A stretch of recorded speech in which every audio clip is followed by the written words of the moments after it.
I think a great way to think about how you are in change, as I said, is how you ride the roller coaster. Now, there is a wide spectrum of behavior around roller coaster riding. You've probably noticed, if you've ever taken kids on the roller coaster or gone yourself, that on one end of the spectrum, you could always find someone like me.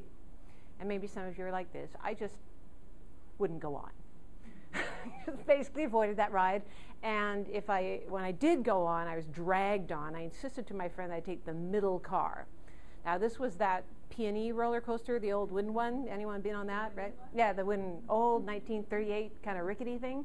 So when I said, okay, we're taking the middle car because I figured this is the safe one, right?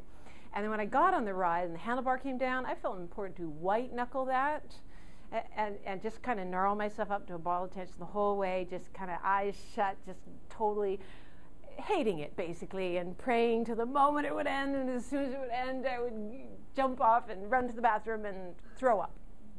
So that is one way to ride a roller coaster, and that's on one end of the spectrum. Now there's, on the other end of the spectrum, and maybe some of you are these kind of people, these people I kind of envied, and I thought, what would it take to be one of these people? Now these kind of people, they don't take the middle car.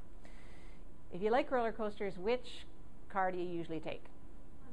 Yeah, the front one. Yeah, you want to be the first one down the hill, right? And then, and then as soon as the ride's going down the hill, what do these people usually do? Yeah, they let go of the handlebar. They're not holding on. They got their hands in the air, they're laughing, they're screaming, they're cheering, and as soon as the ride's over, what do those people usually like to do? They go again. They go many times over. And I thought, gosh, what would it take to be one of those people? Well, I found out it's actually just one small change in your behavior. Does anyone care to venture a guess?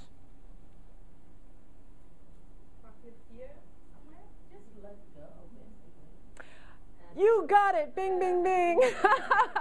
This action totally changes the experience of the ride. I never knew that. I had some friends talk me into going on this ride on the roller coaster, and I noticed that when I actually went on hands-free, I totally loved it. I was laughing the whole way, and as soon as the ride was over, I did not need to throw up. I did not feel motion sick at all. I thought, that is so weird. I went again, and every time after that, I never feel motion sick when I go like that. I totally love it, and so now I'm a roller coaster addict. I love them, totally. And I go on the roller coasters all the time. I call it roller coaster therapy if you do tend to not like roller coasters. And I think it's a great metaphor for going through change, because sometimes life is great, right? And things are flowing, and there's money in the bank, and things are going well with people, and you're solving problems, and you're feeling great, and the weather's nice, but then it never stays that way, right? It starts to go downhill. The weather gets bad. You don't feel well. There's financial problems. You're not getting along with somebody. But it doesn't stay there. It goes back up again. Then it goes down. It goes up.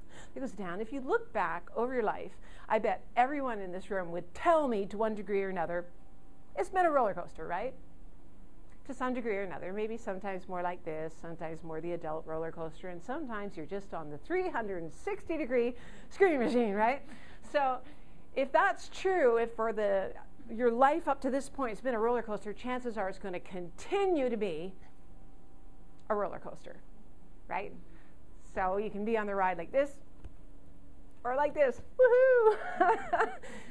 Totally different experience, same ride, right? It sort of illustrates that philosophy that I'm sure many of you buy into, that stress is not an event, right?